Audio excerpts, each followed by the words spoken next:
आप जानती है ना, श्रीनाथ जी की कसम मैं झूठ नहीं बोल रही, आप मेरा विश्वास कीजिए। विश्वास?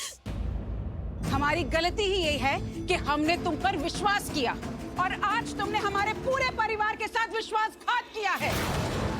ये तुम्हारी बहन गायत्री, ये काम मांगने गई थी विहान के ऑफिस में, गई थी कि नहीं मॉडलिंग असाइनमेंट मांगने? और वहाँ क्या हुआ था मैं आप सबको बताता हूँ। ये लड़की मेरी एजेंसी में आई थी। गायत्री नाम है ना तुम्हारा? ये मेरी एजेंसी में काम मांगने आई थी। मैंने सीसीटीवी में पहले ही देख लिया था। मुझे पता था कि तुम प्रार्थना की बहन हो। तभी मैंने अपने मैनेजर को फोन करके कहा कि इसे रिजेक्ट करो, क्योंकि वो फोटोशूट थोड़ी बोल्ड थी। और सही कहा तुमने, उस शूट में गर्ल्स को छोटे कपड़े पहनने थे, क्योंकि वो कैलेंडर शूट हो रहा था। मुझे लगा तुम पंडित जी की बेटी हो। तभी मैंने अपने मैनेजर को कहा कि इसे रिजेक्ट करो और वापस घर भेजो। इनफैक्ट मुझे तो ये भी लगा कि ये लड़की अभी मॉडलिंग के लिए बहुत छोटी है, पढ़ाई की उम्र है इसकी। उसके बाद इसने क्या किया मुझे नहीं पता।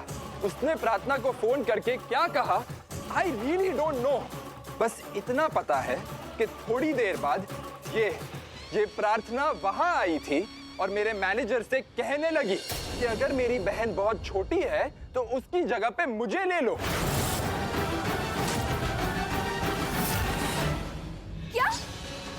क्या बोले जा रहे हो तुम? सरासर झूठ है ये। झूठ बोल रहे हो तुम, झूठ बोल रहे हो। आवाज नीची। श्रीनाथ जी की कसम मैं भी खा सकता हूँ। मैं भी कसम खा के कह सकता हूँ कि जो मैं बोल रहा हूँ वो सच है।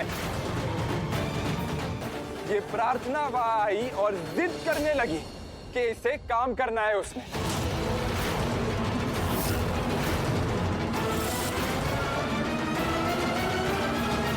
और जब मैंने इन दोनों को रिजेक्ट कर दिया तो इसने मेरे स्टाफ के सामने मुझे धमकी दी कि ये मुझसे बदला लेगी। श्रीनाथ जी ये क्या बोले जा रहे हो तुम? सच, वो सच जो तुम बोल नहीं रही हो।